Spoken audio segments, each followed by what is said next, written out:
सत्ययुग की बात है। एक बार देश में दुर्भिक्ष पड़ा। वर्षा के अभाव से अन्न नहीं हुआ, पशुओं के लिए भी चारा नहीं रहा। दूसरे वर्ष भी वर्षा नहीं हुई, विपत्ति बढ़ती गई। नदी तालाब सूख चले।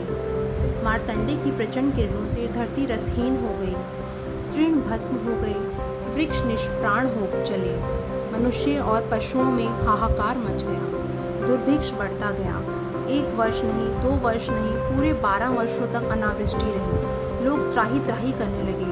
कहीं अन्न नहीं, जल नहीं, तृण नहीं, वर्षा और शीत ऋतुएं नहीं। सर्वत्र सर्वदा एक ही ग्रीष्म ऋतु। धरती से उड़ती धूल और अग्नि में सनी तेज लू। आकाश में पंख पसारे दल के दल उड़ते पक्षियों के दर्शन दुर्लभ हो गए। पशु पक्षी ही नहीं, कितने मनुष्य काल के गाल में कोई संख्या नहीं।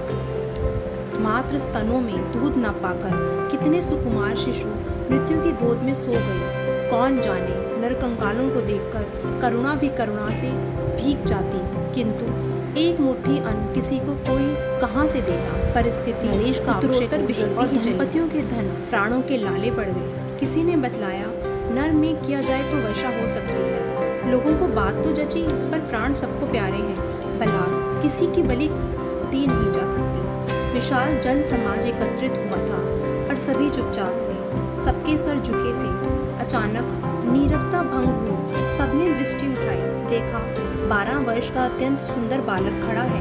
उसके अंग अंग से कोमलता जैसे चू रही थी। उसने कहा, उपस्थित महानुभावों, असंख्य प्राणियों की रक्षा एवं देश को संकट की स्थिति से छुटकारा दिलाने के लिए मेरे प्राण सहर्ष प्रस्तुत हैं।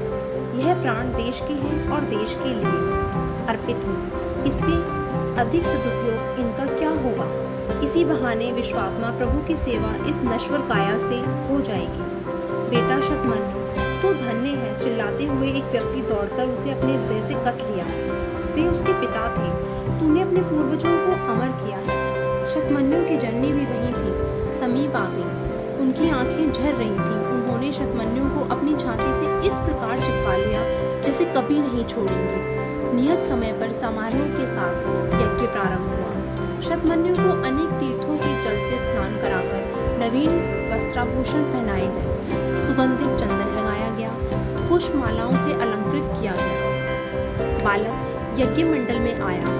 यज्ञ स्तंभ के समीप खड़ा होकर वह देवराज इंद्र का स्मरण करने लगा।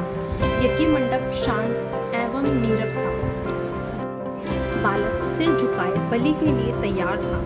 एकत्रित जन समुदाय मौन होकर उधर एकटक देख रहा था। उसी क्षण शून्य में विचित्र बाजे बज उठे। शतमन्यु पर परिजात पुष्पों की वृष्टि होने लगी। सहसा मेघ ध्वनि के साथ वज्रधर सुरेंद्र प्रकट हो गए। सब लोग आंख फाड़े आश्चर्य के साथ देख सुन रहे थे।